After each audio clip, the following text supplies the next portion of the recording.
জানেন ইবাদত মানে শুধুমাত্র নামাজ রোজা হজ যাকাত নয়।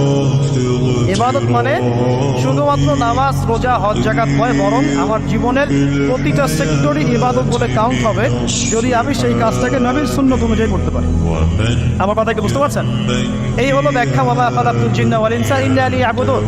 আমি জিন আর মানুষকে শুধু আমার ইবাদত করার জন্যই সৃষ্টি করেছি। আপনার ইস্তেনজা করাটা ইবাদত। সুবহানাল্লাহ। আমার ইস্তেনজা করা কার প্রয়োজন? আমার না ইসলামের, না আপনার পাকের। ইস্তেনজা কার জন্য করি?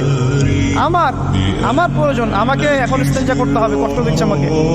খাবার খাবেন, কার জন্য খাচ্ছেন? আমার জন্য নয় কি? আমার জন্য। আপনি ব্যবসা করছেন, কার জন্য? আমার জন্য, আমার স্ত্রী সন্তান, আমার পরিবারের জন্য।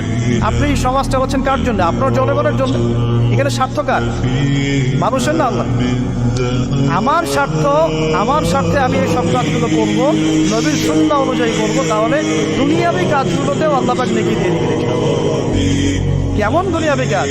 স্ত্রী সহবাস করা, স্ত্রীর সাথে ভালোবাসা, প্রণয় বিনিময় করা। আপনি স্ত্রীর দিকে তাকিয়েছেন, নেকি হয়েছে।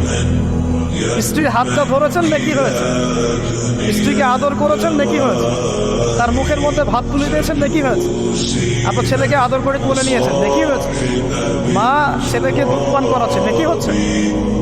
আপনি ভাইকে 5টা টাকা দিয়ে সহযোগিতা করলেন, নেকি হচ্ছে। একজন এসে বসতে পারছে না, জায়গা ছেড়ে দিলেন, নেকি হচ্ছে। ইভেন রাস্তায় হাঁটছেন, এক মুসলিম ভাইয়ের সাথে সাক্ষাৎ হলো, সালাম দিলেন, মুচকি হাসি দিলেন, নেকি হয়ে যাও। তাহলে আমরা কিভাবে বলতে পারি যে ইসলাম কি শুধু নামাজ রোজা হজ যাকাতকেই স্বীকৃতি দেয়? এগুলো করতেই দুনিয়াতে আসছি, নাকি সব কাজই ইবাদত? আমার আলোচনা কি পরিণত আছে? আমাদের জীবনের প্রতিটা কাজই ইবাদত।